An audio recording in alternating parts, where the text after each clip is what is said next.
So we are now live on the Facebook. So you can go ahead to the page and share it. And I'm going to do the same.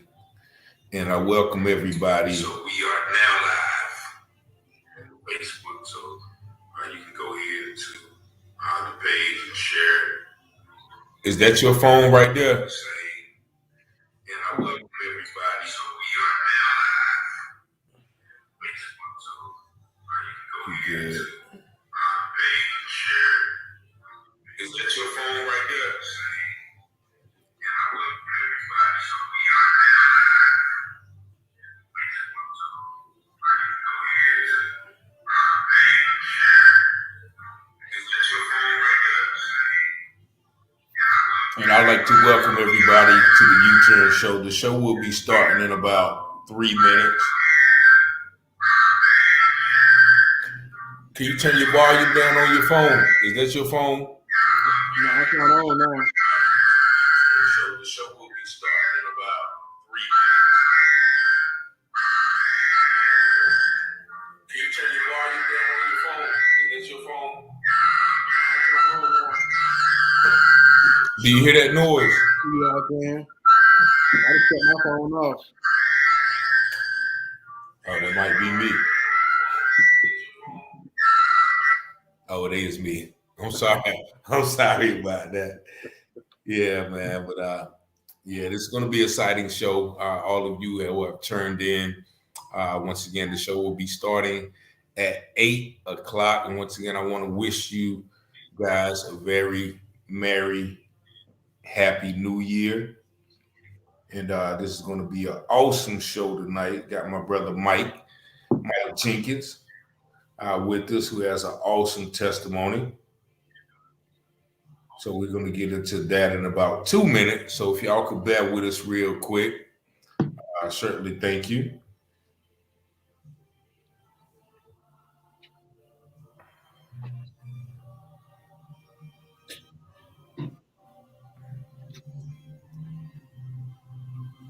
And this is our new time right here. So we're going to be coming on at 8 every Tuesday now. So be looking for that change on your new year. But once again, I certainly thank you all for tuning in. And right now, what I'm going to do is go ahead and switch the microphones to the radio show, so you won't be able to hear me. Facebook, you won't be able to hear me until about 1 minute. Switch that.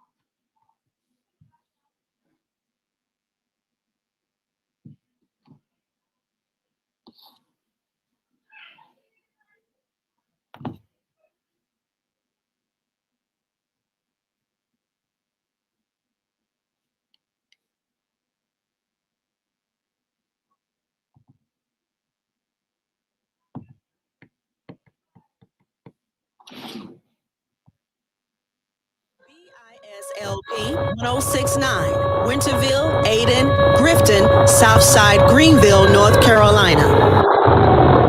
I try to be a better man, but folks just don't understand. Try to do all I can to deal with this addiction in me. Lord, I want to change. I can't stay the same. But the sins that in my vein is trying its best just to kill me. Good evening, ladies and gentlemen. You are now tuned in to the UTurn Show here on WBIS 106.9 FM. Awesome radio. We want to welcome everybody to the UTurn Show, the first show of this new year. And I definitely want to first thank God for allowing us to see another year. And I pray and hope that this new year will be very prosperous, very healthy, and very blessed and peaceful for everyone under the listening audience. And also feel free to go to our website, WBIS Awesome Radio .org to download our apps either on Alexa, the Google Store, or the Apple Store. Feel free to call in to our interactive line today, 252-756-2008. I'm very excited for our first show of 2022.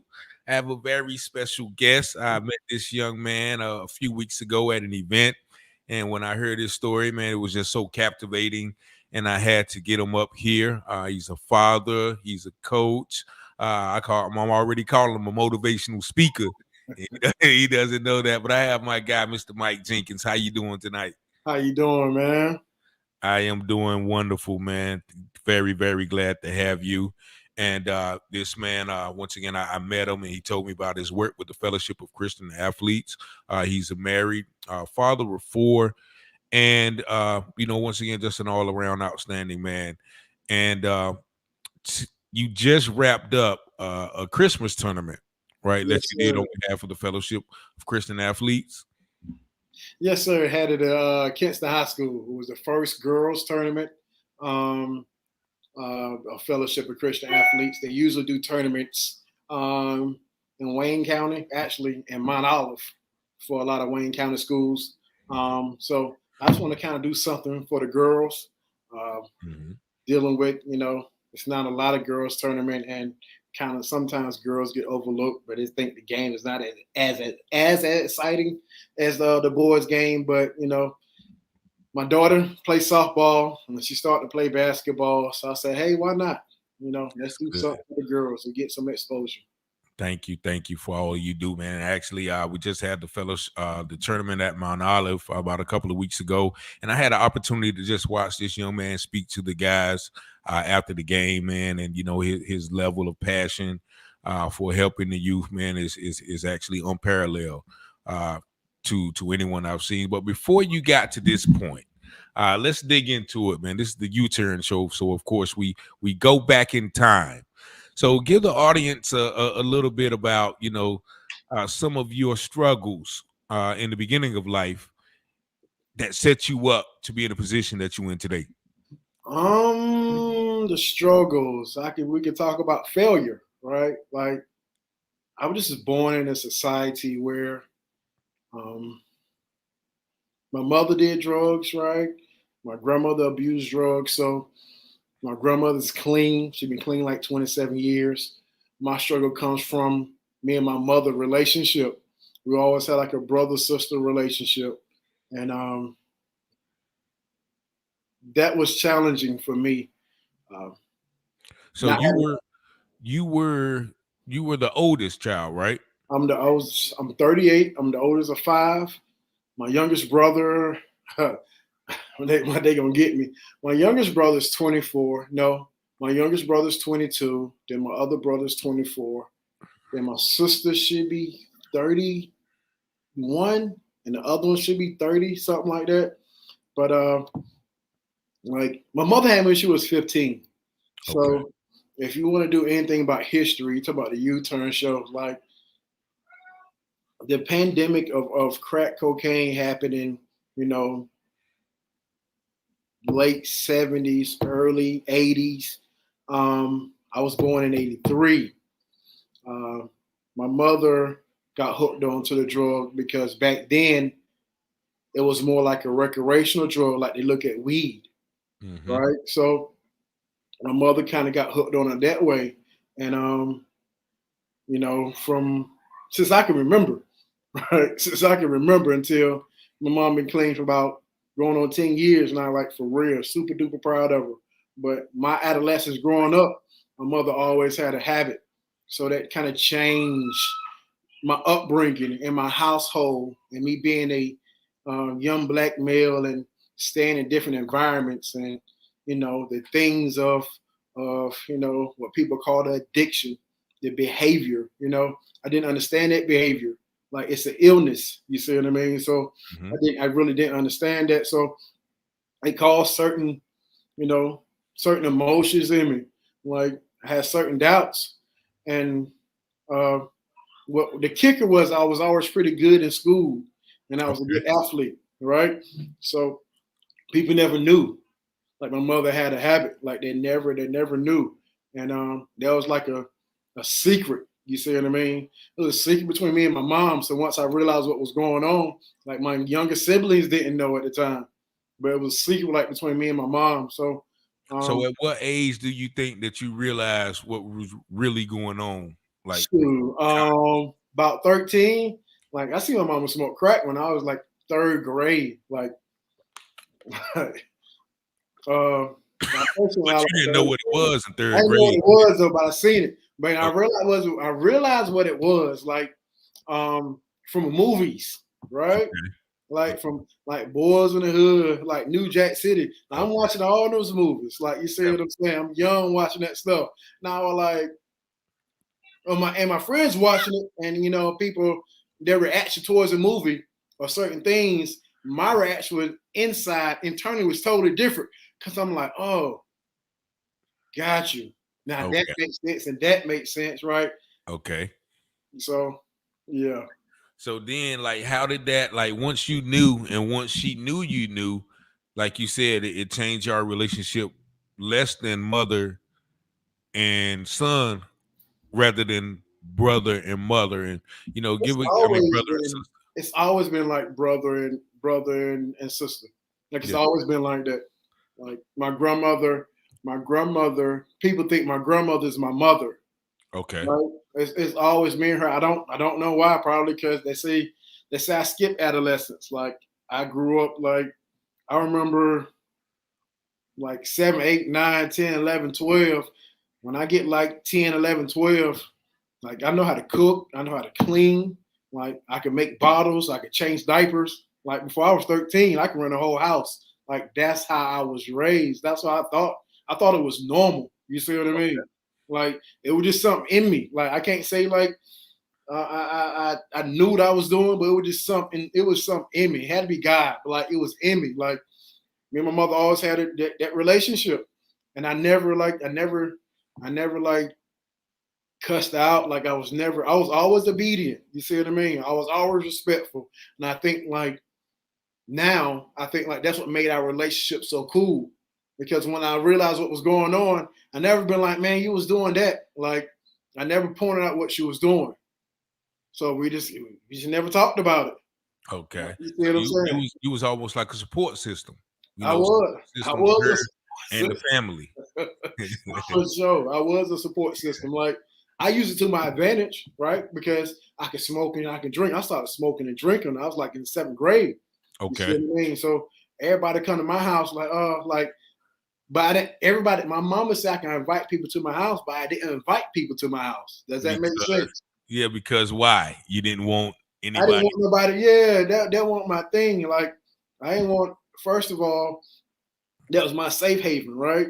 So if Mhm. people came to my house, boy or girl, right, I didn't want nobody like to think or to maybe catch a whiff. Like I don't know. I just know I didn't. That wasn't my thing. Like I ain't never invite a lot of people to my house, but I could do a lot of things. I had a lot of freedom to do whatever I wanted to do, but I just chose not to do those things because I didn't like the attention. Okay. So as you got older, you're in high school, and where did things begin, I guess, to take a turn from you for you, to get you deeper into that life. Man, it's not just one turn. It's and listen, my mama go to prison. She go to prison the first time. Um, we moved to South Carolina, me and my little sister. And I was in South Carolina my adolescence years, and that was like, you know, my first time having a gun. I was in the eighth grade. Like we broke into a house. We used to break into apartments. Me and my cousin, right? We would break into the apartments that he stayed in, right? Okay. This is in South Carolina. Yeah, the apartments that they stayed in, we used to break into the apartments with people like we know were gone. So I get a 357. Like Bet my second gun. My first gun, my mama didn't know about. The second one she knew. So get a 357, right? And I said walk around like I thought it was big and bad and stuff or whatever. But like it started to me moving around and being in low poverty income areas. You see what I mean? Like, you know, I was called it Section 8, right? Yeah. Like we stay in the project, but my mom always found Section 8 and Section 8 housing. But the Section 8 housing was like close around to the hood. You see what I'm saying? Like Always. You feel me? So I always kind of hung around these guys where you know, it was kind of like me. I didn't have a lot. Like in school, I get new shoes, income tax time. Okay. You see what I mean? Yeah. So, and I got a Gap, right? That's what I be telling kids. Like you got to love yourself the way God created. You had self-esteem issues. I had low self-esteem issues out of this world, dog. I had a Gap, and I had listen. Now you can have a nappy head and holes in your pants. Your pants be too little. Yeah. And you can fit in. And you fit right on in. 92, 96, 97. Yeah. I went to school called Jailman High School. Man, 96, 90, man, please. I wish I would have some holes in my jeans. Like for my 8th grade year, it got so bad. See, I moved around a lot. So 8th grade, right? My grandma, I moved to Kinston with my grandmother. Okay. And my grandfather, he died a few years ago. He kicked me out of his house. Like I'll stay there for a semester. And he didn't like the relationship me and my grandmother had. So he kicked me out of his house, right? I go back to Greenville, South Carolina. You see what I mean? Mm-hmm. My grandma. How old were you then? I was in the 8th grade, so I was 14. Okay. 13, 14. So I go back to Greenville, South Carolina. So before I returned 15 years old, right? I lived in Richmond, Virginia, murder capital. We stayed in Richmond, Virginia. Like my first time seeing a drive-by, I remember it to this day. It was a teal color car, like the color of that wall back there, right? And I seen the Joker throwing fire out his hand. And how it was in Richmond, right? I went to the daycare, like kindergarten class. It was right there in front of the projects. It was just a big old fence. You see what I'm saying? Yeah. So you see everybody running, and it fascinated me. That's how I remember. It fascinated because since my throwing fire at his hand. So I'm laying down like this, and I'm looking, right? I see the fire come out of his hand, but I want to see what he's throwing the fire at. So every time he threw fire out of his hand, people are falling like it was just chaos. But when I stayed in Richmond, Virginia, like that was like in 90, 89, 90. Richmond, Virginia was like murder capital. Like you want sit against the windows, right? You put the furniture against the windows. The only people who went outside was drug dealers and gangbangers. Like how I remember that, I still remember that to this day. Like it was a 1-bedroom apartment, right? Mama told you my mom had when she was 15, so she was young. I was young, man. I remember it was a whole bunch of like dudes being in the house. You see what I mean? And my mom be the only one. It'd be her and a friend. She always around a lot of dudes. But to answer your question, I always been around like gangbangers and like drug dealers. Like you see what I'm saying? Okay. I always been around it. So get to South Carolina, still the same thing, right? We move again. I flunked the 9th grade, right? I'm playing football, right? Good athlete. Flunked the 9th grade. We move back down here to North Carolina, right? Yeah. I moved to Richmond. I moved to New Bern. Okay. Me and my mother places already. You feel me? Now my mother has a 3rd child. My little brother. He's 4.5 years old. So me and my 15-year-old, I'm 15, my 4.5-year-old brother, we move into Pembroke, North, and that's in New Bern, with my 67-year-old aunt, and her husband who had Alzheimer's. So we do that. We stay in Richmond. We stay there for a little while, right? My mama moved down. The flood come. She moved down to Kinston. They had that big flood. I think it was floored. Like they're right there in 2000, right? 2003, I think, somewhere in there. 2000. It was in beginning of 2000. I don't know if it was floored or not, right? But the beginning of 2000 because I'm staying in Bridgeton. we moved from my older aunt to a younger aunt, right? And I go to West Craven for a semester. Then I moved to Kingston with my mom, and we back together again. Now she got another baby, and now it's all 5 of us staying in the projects. So I always ask my guests this, and I think we talked about this. So, you mentioned your mother and your grandmother and your grandfather. Where was your father in all of this? Man, I never seen my father a day in my life. Never, ever. Wow. I don't know his name. Wow. Never, ever, right? So I learned how to be a man from women. You see what I mean? Like, that's what taught me how to be a man. Like what a man should do. I learned from the emotional part, right? Like when I say I learned from women, I mean like from my mom. If something happened, might go downstairs. Like, you see what I mean? Go check this out. Go check that out. You had to man up. Yeah, I'm scared myself. Yeah. So that's that, man. That's amazing. Once again, I'm just allude to this.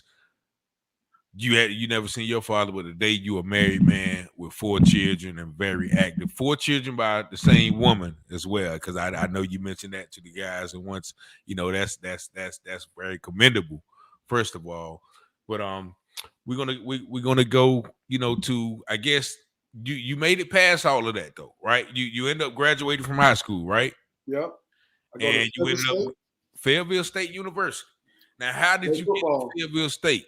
How because going through all of those changes and with the mother and her going to prison and the siblings, how in the world did you make it to Fayetteville State? What I learned was like the same thing. I felt like, some people like, how did you, like, all that bad happened to you?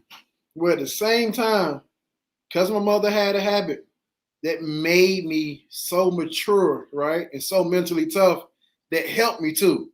Okay. It's crazy, right? Like, if I do all over again, I go through the same pain and same struggle, because without that, like, I don't make it to Fayetteville State. Okay. Like, without being grown in a household, without smoking and drinking, being able to smoke and drink when I was 7th, 8th grade, now I get to 11th, 12th grade, I get to college. Like, that doesn't bother me. I have some discipline. You see what I'm saying? Like, it's nothing new to me. I have friends like, oh man, we party. Like, man, that ain't nothing. Like, yeah, you already did that. Now, did you get a scholarship to Fayetteville State? I didn't get a scholarship. I got recruited by North Carolina State. I flunked the 9th grade, right? So my GPA was bad. So it was a guy here in Kingston, an older guy. He passed away. His name Coley Little. He took me and my friend, who we always went to the same school, stayed in the same neighborhood. His name Antoine Bell. He took us up there to a visit, and he showed the guy my film or whatever. So I had financial aid, so I just walked on. Okay. Everybody thought I had a scholarship, but I walked on. I started playing immediately. Okay. Fayetteville was tough. Fayetteville was like, it's not what it is right now. Vietnam, as they used to call it. Vietnam. Man, listen, man. Like, my first time at Fayetteville State, and now it's a great school, right? My first time at Fayetteville State, I stayed in Vance. The first 3 weeks there, I see somebody off Murchison Road get chased in the dorm. Like, Joker's running behind him with the pistol. I'm saying, like, dang, this still like the hood. Yeah, this ain't nothing you though. You know what I mean? It didn't phase you. It didn't. I mean, I was there to play football. So I went there and played football, man, and I learned then, like, it's what you set your mind on, right? Mm-hmm. My mind was playing football, but my mindset still didn't change. My mindset didn't change. So I get there at Fayetteville State, and somehow I still get hooked up with the drug dealers. Yeah, because once again, your mindset, whatever your mind is on, that's what you're going to attract. But we got about 15 seconds till our station break. So stay right there. Stay right there with us. We're going to come back. I'm here with Mike Jenkins from Struggle to Strength, man. An awesome testimony. But stay with us. 106.9 FM. We'll be right back in about 1 minute. How does your ministry or you individually register a copyright? Stay tuned. Solid legal advice. It's tough to come by, but you'll find a helpful perspective in today's edition of the Legal Alert from the Christian Law Association. Here's attorney David Gibbs Jr. Pastor Tim from Arizona recently retired from the pulpit after 40 years in the ministry. As he was reading through all of his old messages and sermons, he considered compiling his life's work into a series of books. That is when he called the Christian Law Association to ask our attorneys about his publishing and what were his copyright options. While copyright registration is not required, it is critical if you want to protect your legal rights and remedies as an author. This is where our attorneys could advise the best steps toward ensuring that your creative works, your intellectual property, is properly copyrighted. If you have questions regarding copyright law, remember, the earlier the better. The quicker you copyright it, the more it's protected. If we can help you at the Christian Law Association, we'd be honored to do so if we can. That's attorney David Gibbs Jr. of the Christian Law Association. Visit our website for legal brochures, our e-alert newsletter, publication catalog, and more. Find us at christianlaw.org. That's christianlaw.org. Does God exist? Does it matter? This is Ken Ham, author, speaker, and blogger on science and the Bible's reliability. A survey last year found that nearly half of America's millennials don't know, care, or believe God exists. Less than half believe we should treat others as you want them to treat you, and over a third say, get even with people who have wronged you. It's obvious our culture is quickly moving away from biblical morality. So what should we do? Well, it's the Word of God that anchors us to truth in all times and all circumstances. Let's remain steadfast, holding to Christ at His Word, and boldly share the gospel and biblical truth with a dying world. People need to turn to the only true foundation that will last the test of time, the very Word of God. There's so much more to discover when you go to AnswersRadio.com and listen to this program again or view a complete transcript when you visit us at AnswersRadio.com. Hi, this is LaManda. You're listening to Awesome Radio 106.9. Lord, I hope this ain't your plan for me to die up in these streets.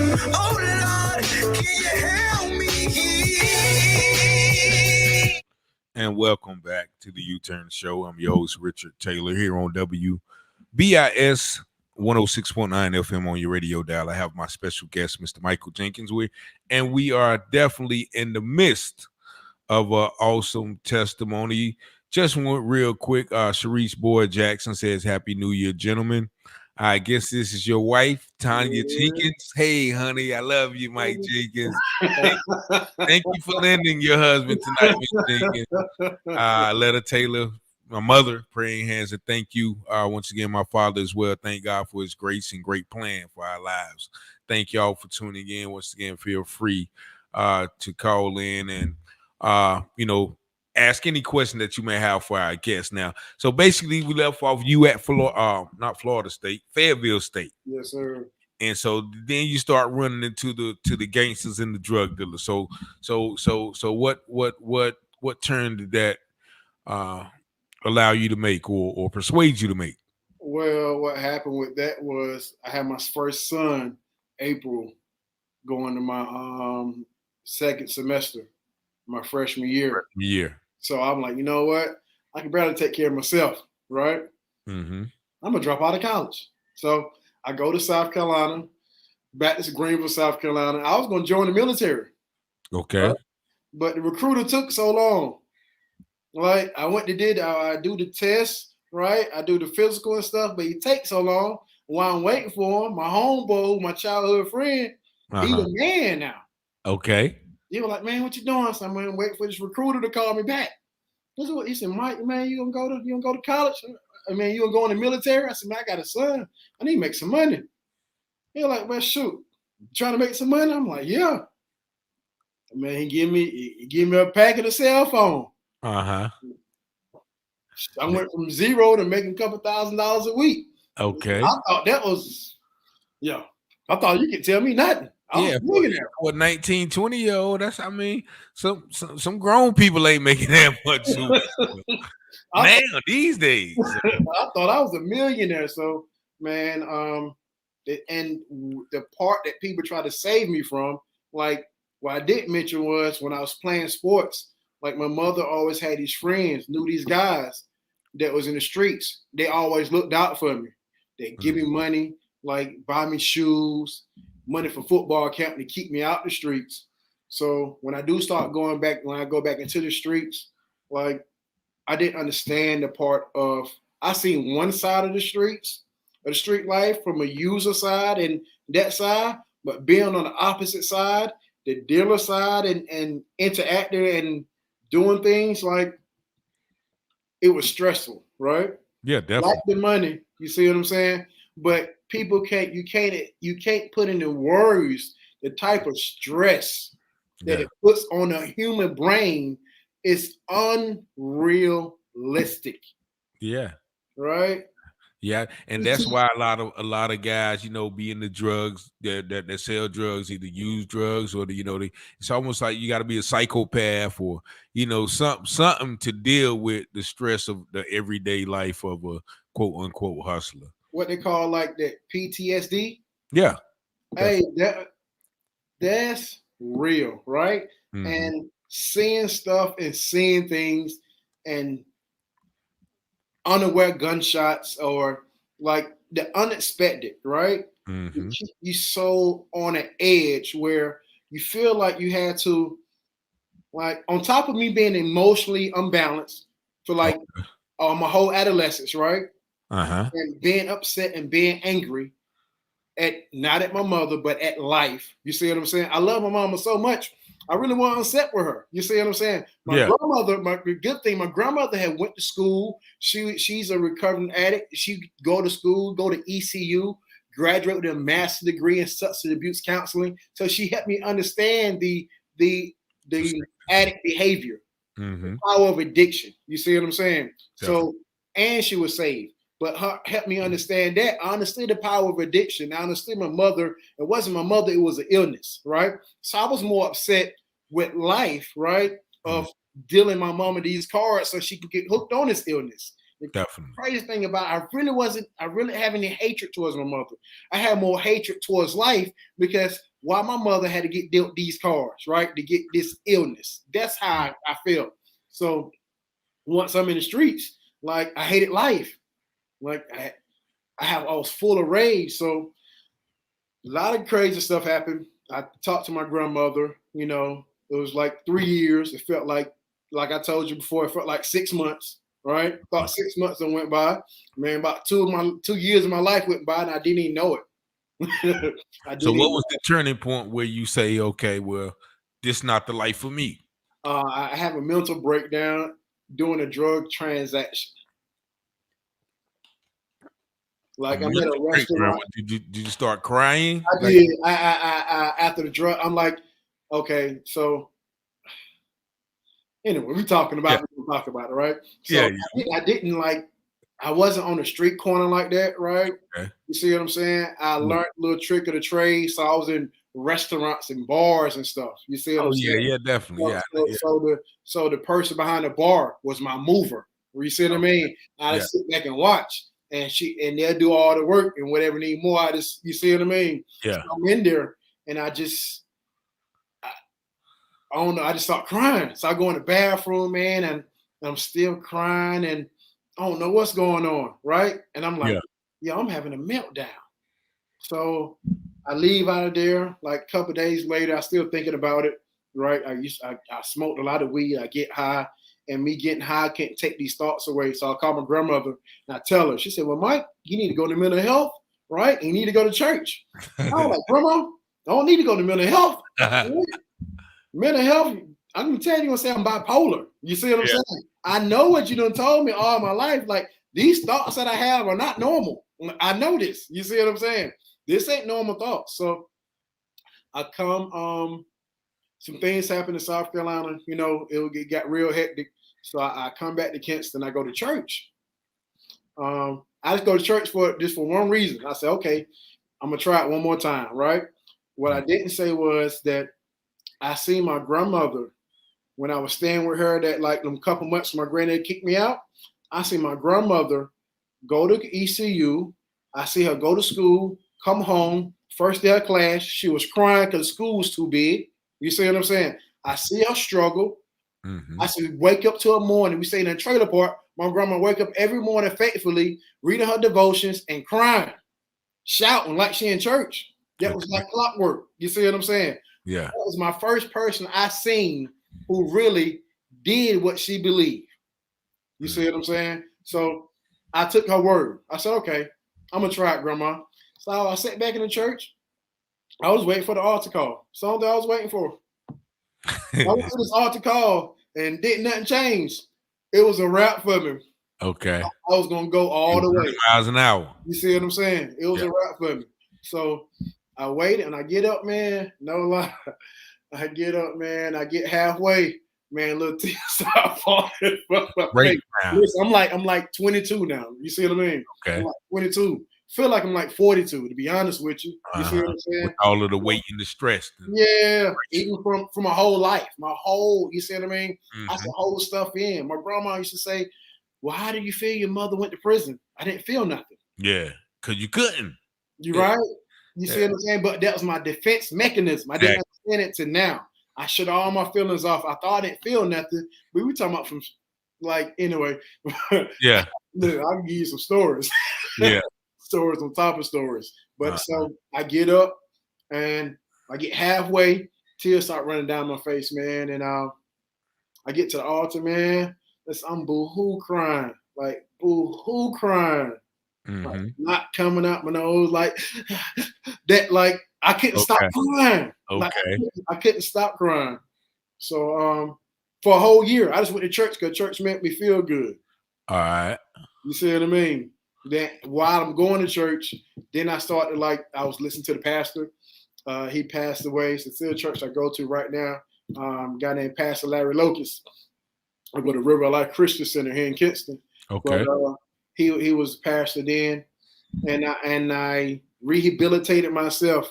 Right. I didn't smoke that no more. How I stopped smoking was I picked me and my wife wasn't together then. Right. A minute. Wait. We're gonna hold up. We're gonna go to a quick station break. Give us about a minute, and then we're gonna come back to this awesome radio testimony. 106.9 FM, the UTurn Show. Stay with us. AURN News. I'm Ebony McMorris. The new year kicks off with a lot left on the agenda for President Biden and Congress to get through. On the menu, Build Back Better. Can Democrats convince their own member, Joe Manchin, to get on board with the $1.7 trillion spending plan, which in its current state is dead? Senate Majority Leader Chuck Schumer will begin another push on voting rights today as Republicans still vow to vote against the Freedom to Vote Act. The only pathway forward still seems to be the filibuster. That's a legislative action that Joe Manchin says he will not vote for. And the one-year anniversary of the January 6th attack is Thursday. In the coming weeks, the House committee is preparing to go public and unveil what they found after interviewing 300 witnesses and over 35,000 documents. And in the backdrop of it all remains COVID-19. Omicron variant numbers continuing to surge as states grapple with how to handle the pandemic, testing shortages, its effect on the economy, inflation, and even some schools shutting down. For AURN News, I'm Ebony McMorris. Awesome Radio 106.9 WBIS LP.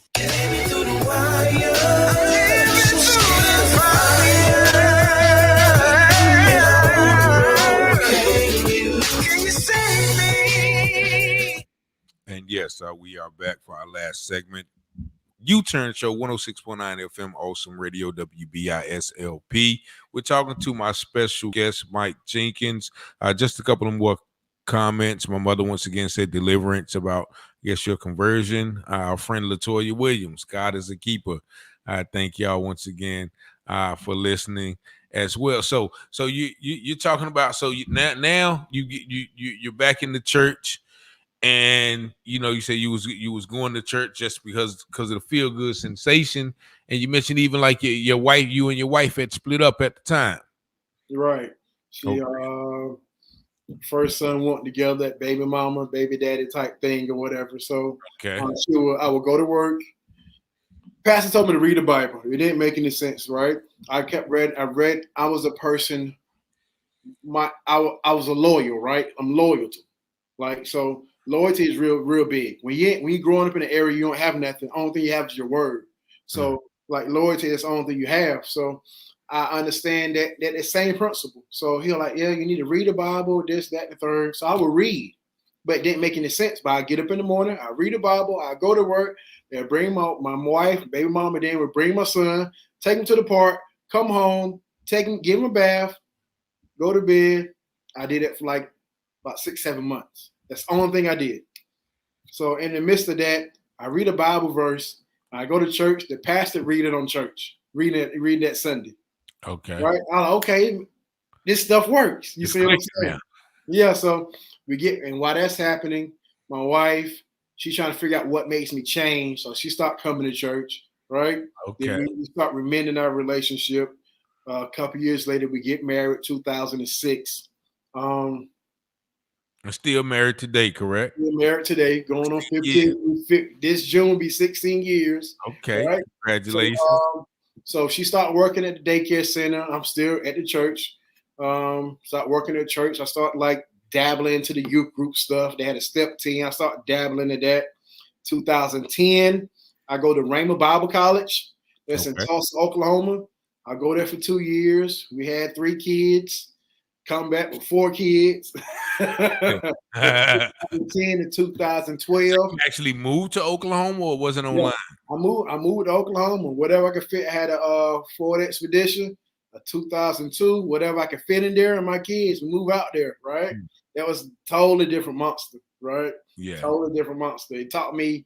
It gave me that faith foundation. Like I found my story there. Okay. Like that faith story. Like, you know how you read the Bible, everybody got a story. Like I had plenty of stories of negative, like, but I didn't have no. I want a story like the Bible. I want to know, is faith really real, right? Yes. I get out there and I find my faith story. You see what I'm saying? Like that's my foundation right there. So we moved back 2012. I went through all that stuff, right? And gave up the stuff, man. I go to Bible college, doing good. Dog, I get depressed.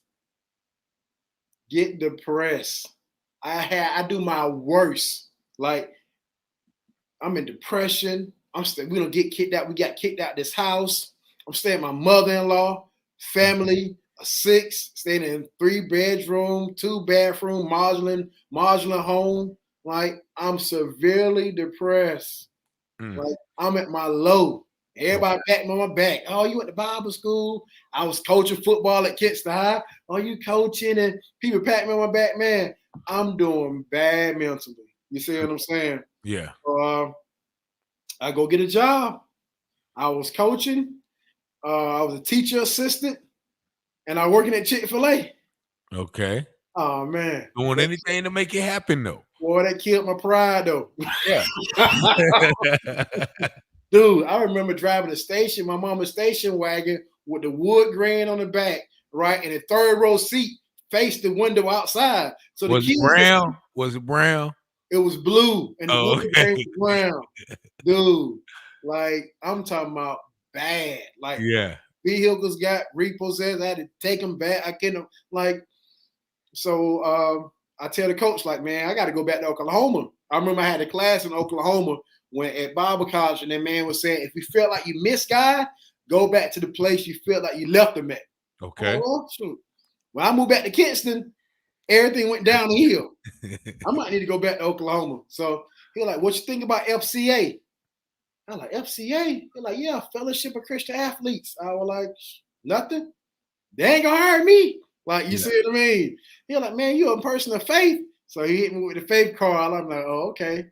Gotcha. So I did the application, man, and here I am. Like I started telling my story, and believe it or not, like FCA kind of gave me a platform to believe in myself because I didn't think I had a story. You see what I mean? I know so many people who are like me, you know, the same similar background, and it was just hard to believe that people would be captivated. You see what I'm saying? Or kids would be people who look up to me because of things I've been through. And even to this day, man, like it's still like still mind blowing, man. Still mind blowing. A couple of comments real quick. Aletta Taylor says, congratulations on the marriage. Roger Taylor says, all things work together for the good to them that love God and who are called according to his purpose. Thank you once again. Marion Barnes, Pastor Larry Locust, and I worked together at Borough Welcome. He was truly a man of God. And once again, Ms. Jenkins says, God, we thank you. Definitely, we thank you. And you mentioned Fellowship of Christian Athletes. So what do you explain people, what do you do in that capacity, and what is the the overall goal of the Fellowship of Christian Athletes? The overall goal for Fellowship of Christian Athlete is if somebody considers the influence of Jesus Christ, right? Like that's if they consider it, like for Fellowship of Christian Athletes, that's a win. Because if somebody considers something, they mean they're coming to hear you, they're attending something, they're sitting down and they're listening. You see what I'm saying? They're participating. You can't consider anything unless you participate in it, right? So you just want to have a godly influence over. They believe coaches have the most influence in the school. Right. Okay. So if you can influence a coach and help a coach have a godly influence, they feel like that coach can influence many cultures of people. You see what I'm saying? Within the school, within this community. So that's what I've been doing. I just did it in a kind of unique way. I go in, I start telling my story, and people wanted me to come back and continue to tell my story. So where do you speak at, like to the kids? You go into actually inside the schools? Inside the schools. Before the pandemic, I had middle school clubs. My clubs and middle school clubs ran like 100, 150. At one time, one of my schools, I had 95% of the school wanting to come to FCA. When that happened, man, like that's why I was like, for real? Teacher, I had an advisor. She was like, yeah, like the whole school want to, come hear you talk. Wow. So that was like mind blowing. That's when I started to think like, man, maybe I don't speak too bad. Like, I mean, for real, like to be honest, man, like sometimes I mumble my words.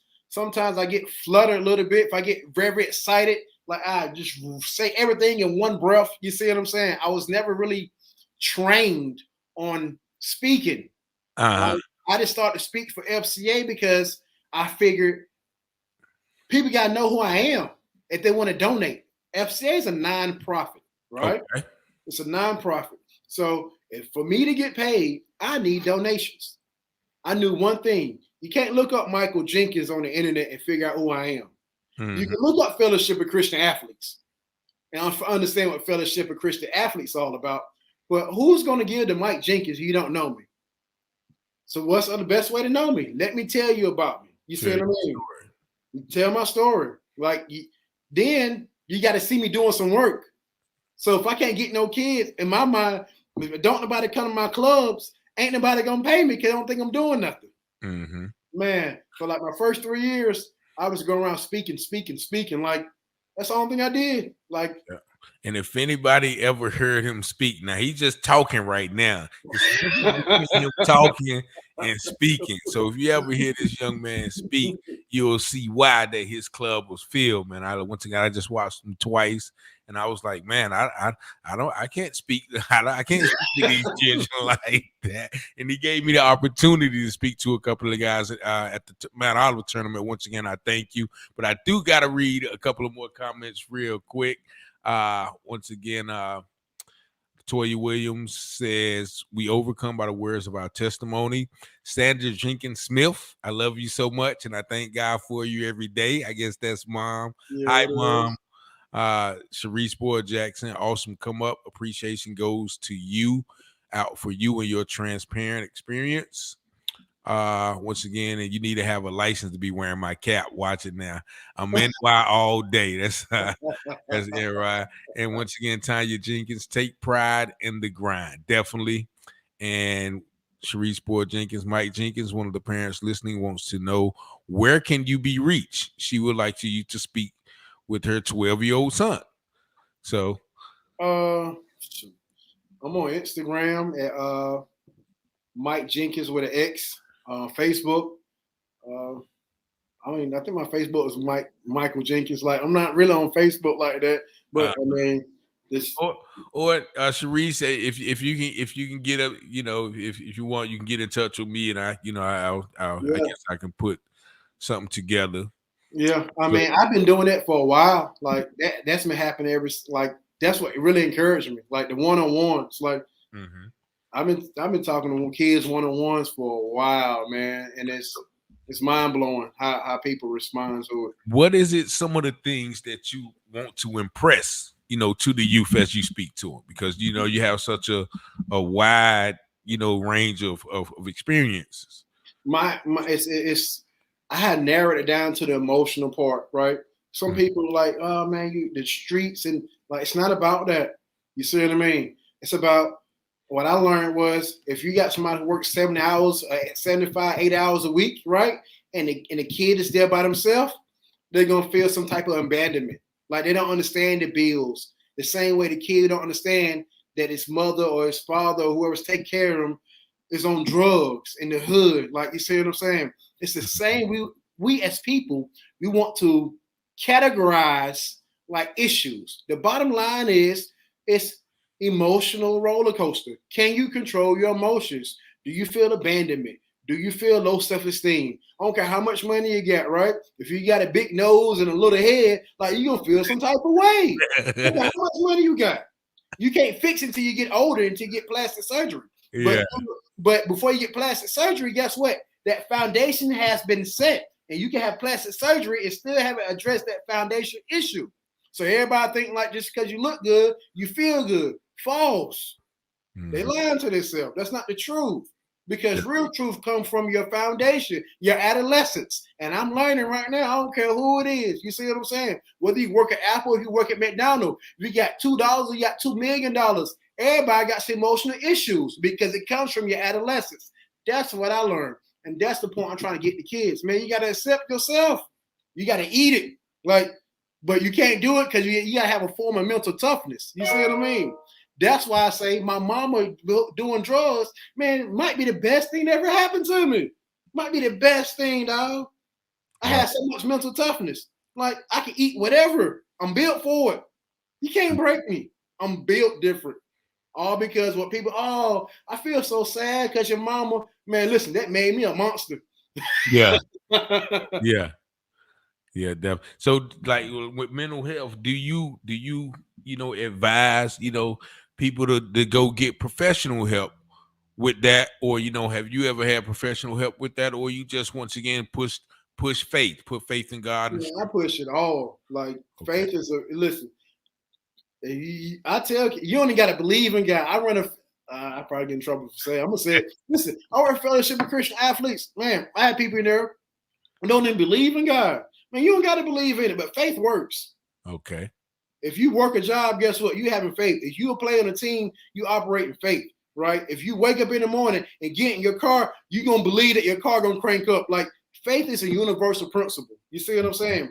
I don't want you to believe in the guy that I believe in. You don't even got to love Jesus Christ the way I love him. But I do want you to look at yourself and reflect on yourself and know that it's whatever you feeling that you got going on, you can overcome it. If you need professional help, now I want people to get. I'm all for any type of help. You see what I mean? Any type of help. My thing is, I'm going to make you think about something to make you think like, oh, you know what? I might need to redirect my thinking. I want to change your perspective. When I talk to people, young or old, when you finish hearing me talking, I want you to sit back, and when you wake up in the morning or look yourself in the mirror, I want you to think about something that you're afraid to tackle. I want you to look at the issue that keep bothering that you're afraid to touch because you don't want to feel that emotional part to it. Nah, go ahead and feel it. You need to. You see what I'm saying? Especially as parents. I'm a parent. Like, yeah, you gotta address those issues, because you don't address those issues, your kids gonna have the same problem. But that's my opinion, though. Yeah. So yeah. Well, speaking of, like you said, being a parent of four, you're a parent of four. And never having that, I guess, prototypical structure, or even like the blueprint of, knowing how to be a father, or, how to handle certain situations. Where do you credit your success and being there, because I think I met your son and your daughter, you know, and they're, I mean, you know, from the surface, all around great kids. So what do you credit your success and you and your wife's success and, you know, making those, you know, parental moves or, you know, those good parental decisions? Number one, I credit my wife for giving me the freedom, right, to do some unorthodox stuff. Okay. Not, you know, I'm kind of out of the box. So like my kids, I let my kids fail early.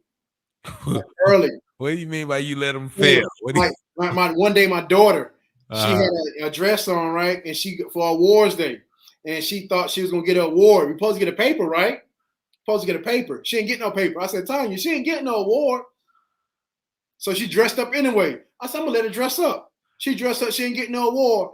After award ceremony, I went right to her. I said, I told you, you won't get no award, but you didn't want to listen. She bust out crying. I mean, bust out crying. My wife was hot with me. I was telling the truth, though. That's kind of harsh. Hey, man, listen. You got to listen to your daddy. Yeah, yeah. Like, you got to learn to listen. You see what I'm saying? Don't nobody want their kids to fail, but failure is promised. And if you don't never let your child fail, you in trouble because they're gonna fail sooner or later. And when they do fail later, it's gonna be even worse because they ain't listening to what they were saying, what anybody told them to. Yeah, definitely. Just like I guess you credit your early failures or your early struggles for preparing you for the adversity later on in life. That life gonna give you, right? But my wife, she's very nurturing, she's very mothering. I love her for that, right? Mm-hmm. But on the backside, I'm very strict, I'm very direct. Like my kids know, like playing football, I coach my son at Kingston High, and I came to practice one day, and they said, "Hey man, Malachi got hit on his butt." In front of everybody. I said, "Boy, you soft." Everybody like, "Dang, Coach Jenkins, how you talking to something like that?" He already know me. He ain't say nothing. He looked good, and he was hot. You But can't nobody. My kids know I'm on them. You see what I'm saying? But at the same time, it's in a good way, and my wife has helped me to do it in a more loving way. Definitely. One time to be like. But now I can talk with that emotion and still have a smile. But they still love, they still. You see what I'm saying? Know daddy love them, and it's good to have that balance, I guess. You know, the nurturer, the carer, but then you also got the, you know, the authority, the directness, the sternness, the straightforwardness. Like, that. You know, ain't nobody gonna give you nothing. So that's life. Life gonna punch you in the face, like without no excuse me. Usually one day, it happens to everybody. But then what happened? You see what I mean? But my kids, I challenge them to work very hard, right? And again, me not having a lot beginning, like my kids made good grades. I couldn't afford them, get them nothing. So I made the grade the reward. I trained their mind. I kept telling them that. I give them a hug. I praise them. You see what I mean? Okay. My son struggled at one time. My son, he struggled. He was a below average reader. Now he's a freshman taking sophomore classes at NC State on a full academic scholarship. My other son struggled. He made F's and D's in middle school, right? But I never talked down to him. I praised him like a C was an A. If you make a C, man, we going crazy, boy. Let's get you Wow. Now he's taking honors classes at Kingston High. All right, because we're going to keep this going real quick, but the radio show is about to come to the end. I want to thank all of our radio listening audience for listening to the UTurn Show. Make sure you join us next week when I will have special guest Councilman Taj Polak. We'll see you again next week at 8:00 p.m. Lord, I need you to smile on me. Lord, I'm pleading. Tell me where you want me to go. I don't want to be.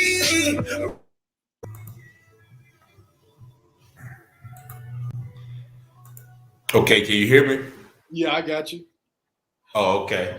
So that's what you do. You let them fail, but you also praise them in the midst of, you know, like you said, a C.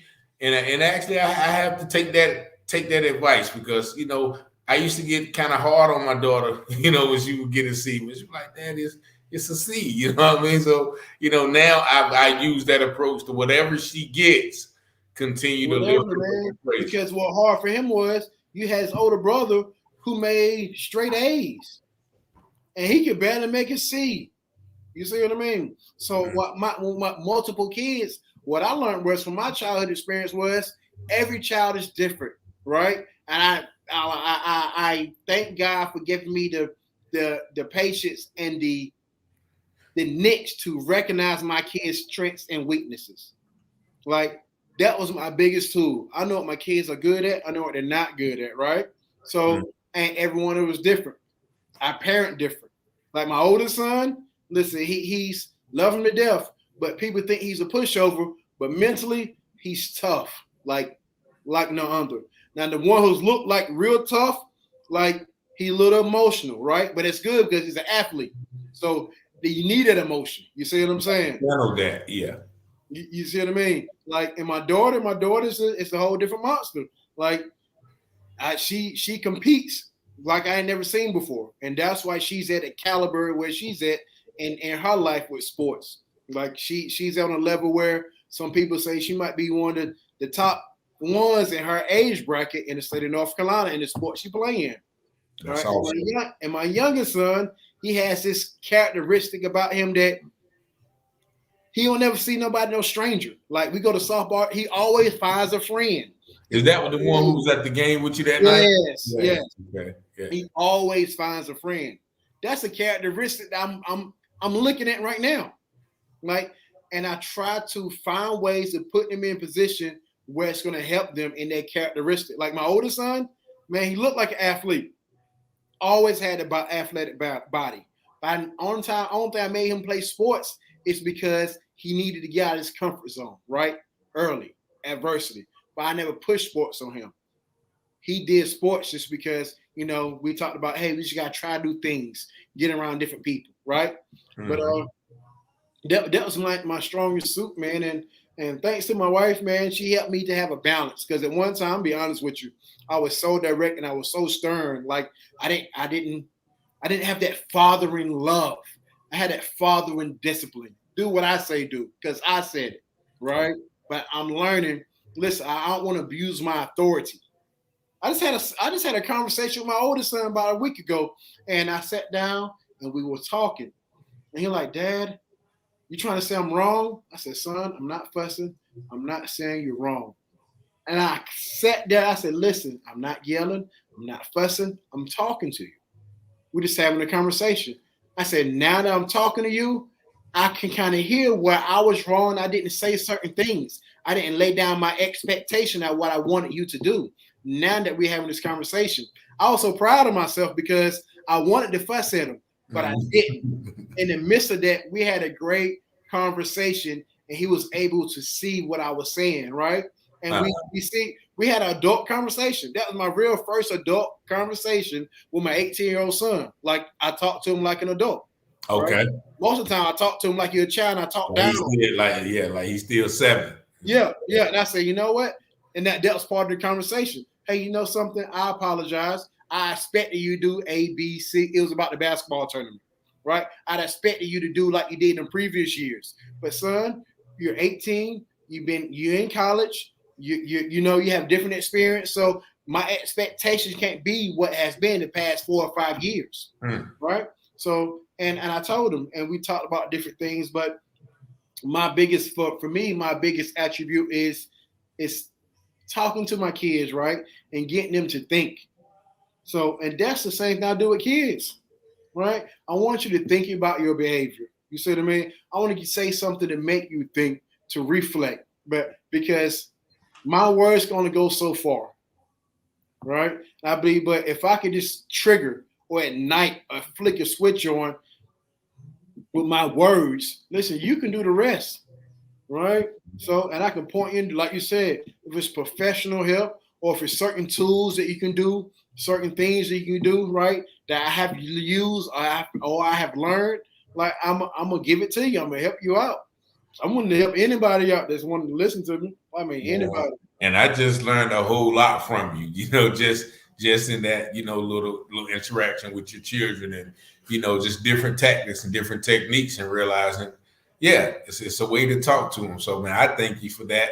And your wife also thanks you. I love you. Thank God for change. I love how transparent you are. So I definitely, once again, everybody thanks you. But tell me one thing, like considering the children you talk to, as far as like high school and athletics, and what do you think, if you can put it into words, is the biggest challenge facing, the youth of today, considering your interactions with them?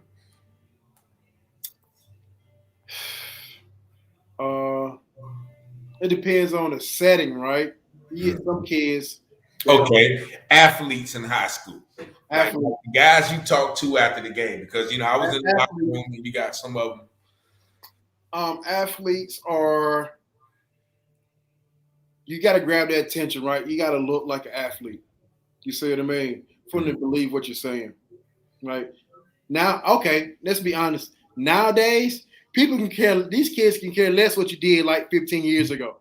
Yeah. Right? They can care less about it. You see what I'm saying? If you're not a professional athlete, like I ain't talking about professional, back in the day, professional, you have to be really great or professional right now. Right now. You care less about what happened like 15 years ago. The challenge is you got to go in there and say something like, okay, he know what he's talking about. You got to find a language, right? You got to say words like athletes know this. It's almost like a hip hop culture, right? So if you're saying some words that grab their attention, they're gonna feel like you can't relate and what you're saying don't make sense because that was for you back then. You don't understand it now. So I think number one. And number two is everybody, us as adults, we're afraid to be transparent. Okay. Right? So the kids don't know that transparency let people know that you're not afraid and you're real. You see what I'm saying? Yeah. I'm not perfect. You see what I mean? I think that's been my biggest tool. Like, man, I ain't perfect. Listen, I'm full of failure. Right now, I'm full of failure. Wear it differently. You see what I'm saying? I tell them that. And I'm being real. I just wear it differently. Yeah. You see what I'm saying? My struggle, everybody struggle with something. I just wear it differently. I ain't perfect. And when I start talking like that, and you see what I'm saying? Yeah. Okay, I can follow you. That's how I get. When I start talking about how I'm failure right now, or especially in a closed group, if I say oh yeah, I just cussed my son out 2 weeks ago and I felt bad, I had to go back and apologize, or me and my wife just got in an argument.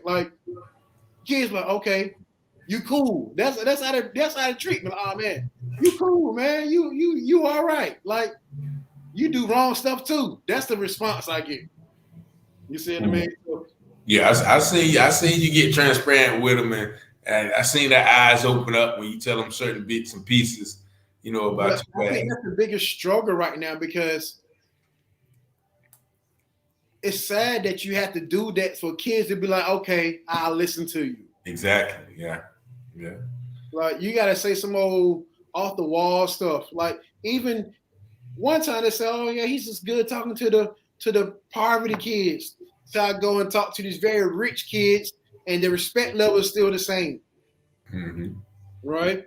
Yeah. But my thing about that is that's why I start talking about your emotional side, because everybody have emotions. They were full of emotions, and especially in today's society, especially adolescents and teenagers, they're on top of extra emotions.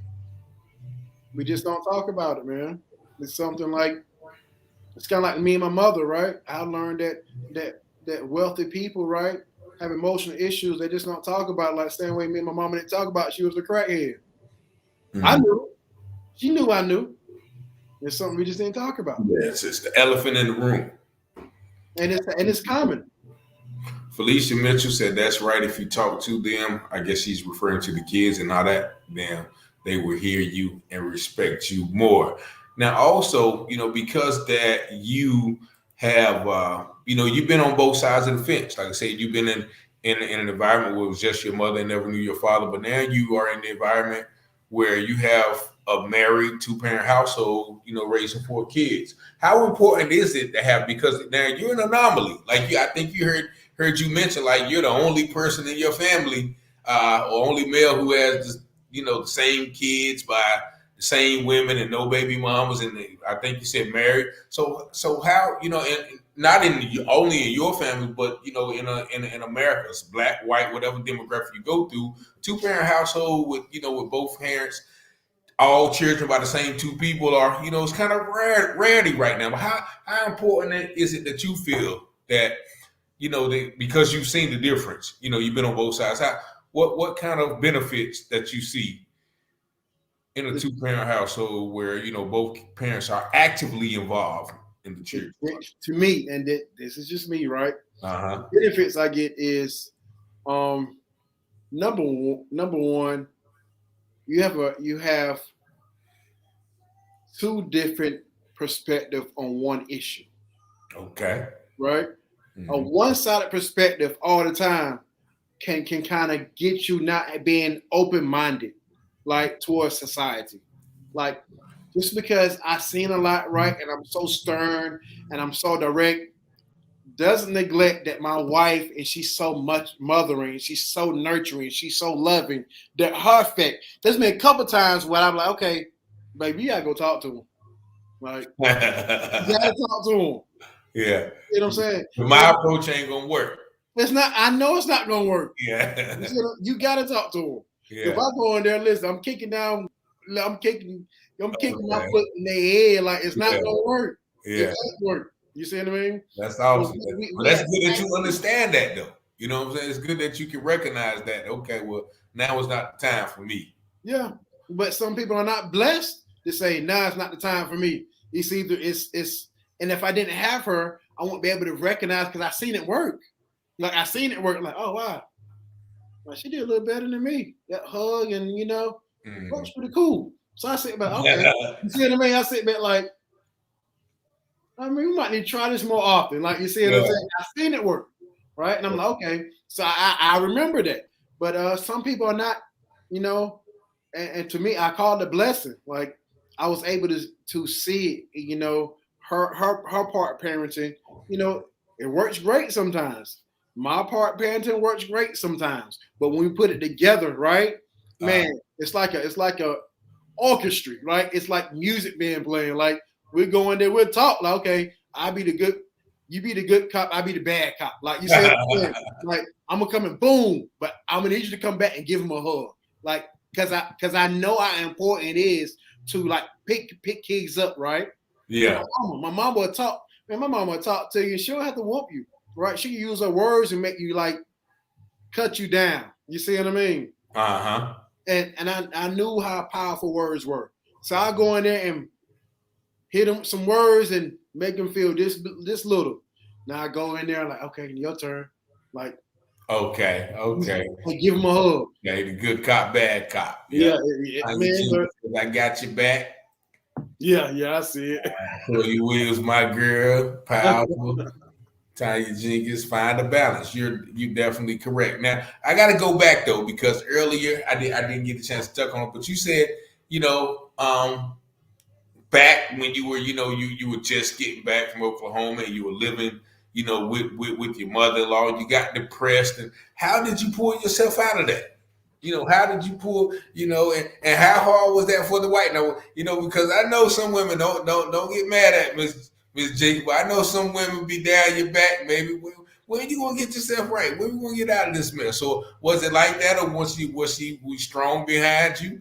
Or you don't have to go tag into detail, but like how did you pull yourself out of that? So, because I can imagine, like you said. When I didn't know I was depressed till like 4 or 5 months into it, right? And I started to reflect on myself, and I just couldn't find real happiness, right? I was more focused on coaching, right? When I'm depressed, Kingston High was playing their best. I was doing my best coaching. Best coaching. Crazy, right? Yeah. I was doing my best coaching because I was so locked in, like into that moment. Like I was neglecting my kids, like everything. Like everything was locked on football. I was doing my best coaching. But man, my marriage was on the rocks. Like, yo, I was coming home. She was in the bed. I want to come home late, so she make sure she was asleep. Like, like we was rocky. You see what I'm saying? But it wasn't no quitting though. Definitely. It wasn't no quitting. Like, I just won't be able to quit. Oh no, I mean, it was just even when I wanted to quit. I'm gonna keep it funky with you. When I wanted to quit, I just couldn't quit. Like, it was just something inside of me. Even when I wanted to quit, like, man, forget this stuff. Forget these kids. Like, 100 with you, man. Forget these kids. Forget her, man. Forget everybody. Like, she said you didn't smile for a whole year. I just and you probably didn't notice that because you were so locked in. But you know what I mean. But I mean, it was just, it wasn't nobody but God, man. Like, because I didn't, like, the depression brought on that old feeling that I thought I was over. You see what I'm saying? Like, I was going through depression. I started thinking about stuff that, shoot, man, stuff I had thought about in years before I got saved. Like, man, I had to learn how to love my mama again. I'm saying this on the internet. Like, for real. Like, I had to learn how to love my mother again. Like, I tolerated her for a while, right? You know, my heart went cold. And that's the part about the streets people don't tell you. Like, when your heart go cold to a certain situation, it's like that to everybody. One person I didn't, and it was my son, but I didn't even play with him. See, growing up, my mama take me to the park and she didn't play with me. She just let you run around. Yeah. So when I went to the parks, I did the same thing at first, right? Then like, man, I started seeing other people, parents, like, I'm like, man, I might need to play with my son. Like, just like last 10 years, I started hugging my kids. Like, it felt weird to hug and kiss on my son. Like, man, my son ain't gay. He ain't hugging like, you see what I'm saying? I shouldn't say that. I'm sorry. But I understand that, right? Because my father, you know, has a similar story to yours, you know, not too, you know, comparative, but, you know, he grew up in a rough environment. But as a kid, I remember, and I could actually feel it, you know, now that I'm grown, like him trying to learn how to show that affection that he never received. You know, trying to learn how to hug, and it felt like you said, it felt weird. It kind of felt weird to me because it didn't seem natural. Yeah, forced, like he was doing this. So I just interjected that because I felt like you felt as a kid, you know, as you were talking about as a man trying to give that love. So I assume that's how my father felt. I mean, I'm telling you, just like probably like past 10 years, like it clicked one day. I'm like, man, I don't even hug my kids. Like, I tell them I love them, especially I hug my daughter, but them boys, man, hugging them jokers for what? They know I love them. I go pick them up. I'm working all the time for them, but it's something like I was just like praying. I think I was praying or meditating. I was doing something quiet, and it was like, Mike, no, like, how it make you feel? You want to be hugged, right? I used to think about that. Like I think, like, I wonder if my daddy loved. Like I remember I had to be having these thoughts. Like when I see my dad, he gonna give me a hug or whatever. You see what I'm saying? I said, had these thoughts to myself. So I was like, man, if I had those thoughts, I wonder how my kids felt. But how I got the depression, is I'm working at Chick-fil-A, and I'm talking to my best friend who's in prison, right? He's my accountability partner, and people commend me on my change. But listen, I got 3 accountability partners in 3 different parts of my life. That's my friend in prison. I got another friend who's married, right? And I got a spiritual accountability partner. Now this is crazy, right? I got a street accountability partner. I shouldn't say street. I should say who know Mike from like since I was little, right? You talking about that's the one in prison? Yeah. We grew up together in South Carolina. You see what I'm saying? I can tell him anything, right? Anything, right? Now tell the story that you told me about, you know, when you were going through the tough time and you wanted to So I'm going through this tough time, and I said, you know what? I talked to him on the telephone. I said, man, I'm about to go get me a pack. I might go in these streets and make some money. And he was like, man, Mike, what's wrong with you? He said, I'm doing enough time for both of us. Like, I wish I could struggle with my family out there. He said, I'm in here. He said, man, you better go get you a job at a fast food restaurant. That's how I get the job at Chick-fil-A. You see what I'm saying? I swallowed my pride. My first time ever working fast food ever in my life, ever. I'm about 32 years old. You see what I'm saying? Working at Chick-fil-A. Man, you talking about, boy, I felt that big, right? I ain't gonna lie. Like, it was tough on me, but he was the only person that could talk sense to me right then, because I didn't tell nobody that. Only person I could tell was him, and he will understand. Yeah. You see what I'm saying? I was He didn't give you that out, though. No, he showed it. Give you that out. He made me feel that big. Like, boy, what's wrong with you?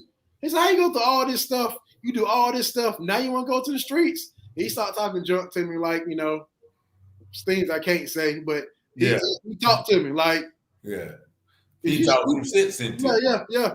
And you're like, man, he probably can't even sell drugs. Like, what's wrong? Like, oh man, he let me have it. He let me have it. So you said you had 3 though, right? You got one. That was one. Yeah, that's one for. I can say that's one for me. Like, that's me, like Mike. Mike from growing up, right? Then the second one, my second accountability partner is like my marriage, right? I got a homeboy who's married. I respect him a lot. I've been married longer than him, right? But I respect his career path. You see what I'm saying? He's about to retire from the military. We graduated high school together. Like, he's a down-to-earth guy, and he has a great support system with his family. Like, huge family, great support system, and he got a lot of wisdom from older guys.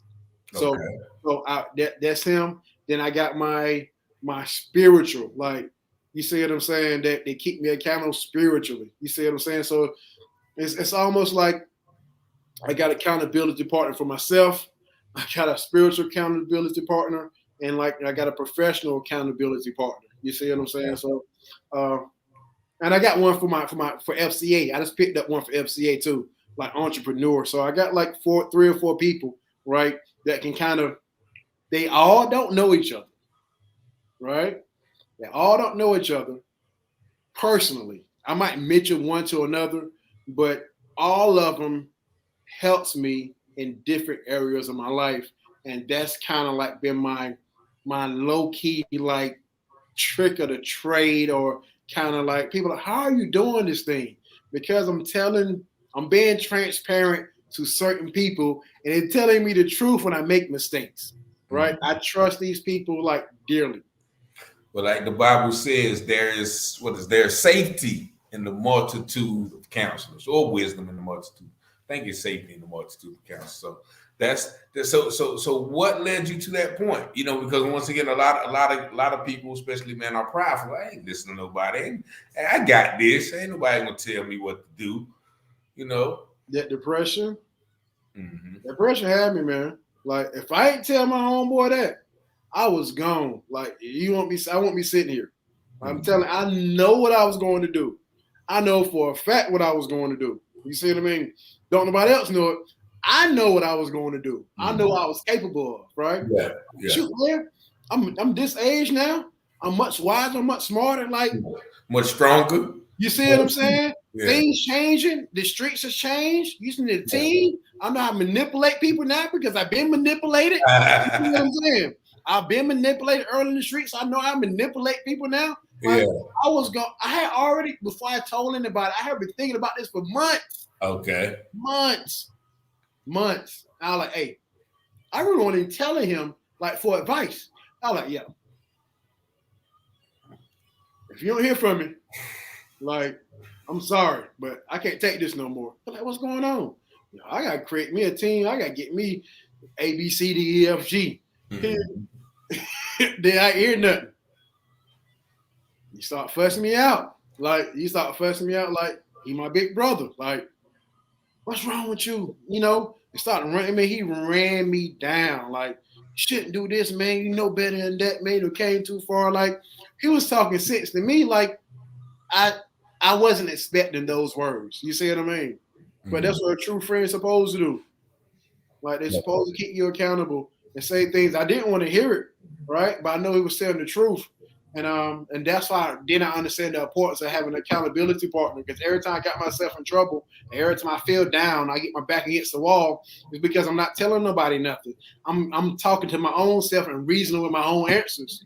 You see what I'm saying? People talk about accountability partner, but you got to be truthful with people. That's what people don't want to do. That's what I learned how to do. And it's still hard. You see what I'm saying? It's still hard to tell people what I struggle with. Like, because sometimes you don't want to hear the answer. You don't want to hear what you have to do, right?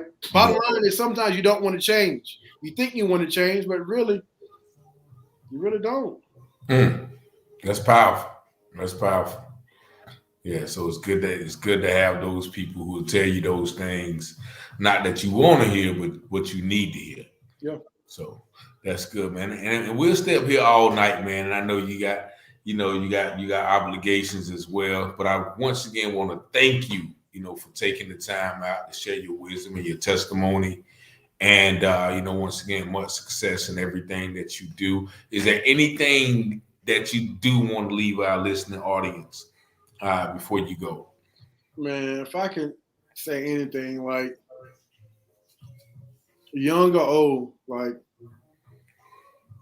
I would say don't be negative towards your living situation or what you came from or what you're going through, right? You can't, because God has a plan and purpose for everybody. But sometimes, even for myself, I caught myself looking at the outside. Like I started making excuses for my actions. I started blaming other people, right? I started looking at all of these other things. And the biggest thing is that I had to be accountable for my own actions. Be accountable for my own actions. And the biggest thing is why I'm here right now, because I forgive. Like forgiveness.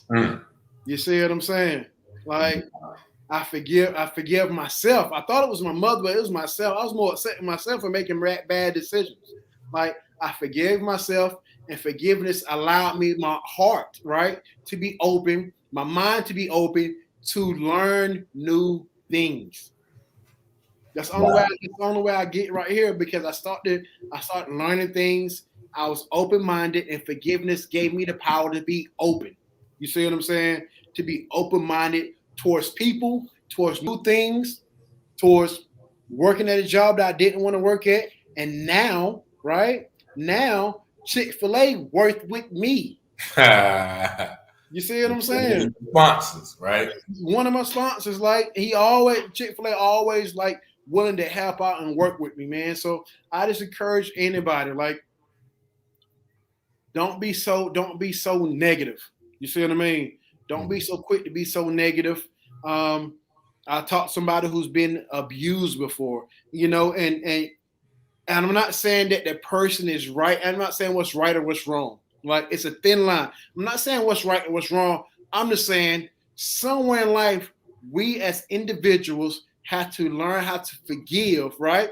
Not saying that if somebody did something wrong to you, that you got to forgive them. You see what I'm saying? But what I am saying is you got to be able to release that pain. Yeah. And that's what forgiveness does. It releases the pain. And it doesn't happen overnight. And there are certain tools, whether it's professional, whether it's exercising, whether it's writing, like it's certain tools you can do that you can release those natural emotions, right? So you can step and move further into your next step in life. Man, that's so powerful. Once again, I just left that up there. Felicia Mitchell said, forgiveness releases you from captivity. It does. That's something that, once again, I learned, like I was telling you about the situation, that happened New Year's. I was harboring some unforgiveness, towards the situation, even towards myself. Yeah. The situation, like I said, I told you I had to address that, and let that situation go. So I thank you for that, man. You blessed me tonight with that, because, we all make mistakes, and sometimes, the hardest person we can be hard on is ourselves. And to say that, right? To say that, that's even with parenting. A lot of people can't parent good because they're holding unforgiveness. It's not even the kid's fault. right? It could be something that happened to the parent like years and they're growing up and they haven't let their forgiveness go. So if you're holding on to resentment, right? How can you completely love your child and nourish your child when you still hold on to resentment? It don't work that way. So that's how your kids that's how you get so short-tempered, right? And you fussing kids out, then you go back and you want to apologize, but you keep doing the same thing and you trying to figure out why you'll never have patience with this child. It's not the child's fault, right? It's some issues that the parent is having years ago. Trust me, I learned. You see what I'm saying? Telling you what I know. That's deep. That's deep, man. That's deep. Telling you what I know. If I don't forgive my mama and let me and my mom build my relationship up, there's no way I can continue to love my wife and to love my kids, because parenting, husband and wife, and having kids, that adds on stress already, right? So that's what I have learned. Like I'm telling you, like, and I can't put into words, and you can go so many different ways because so many people have so many type of hurtful things. I'm not talking about kids. I'm talking about us as parents, right? Have been through so much stuff in life.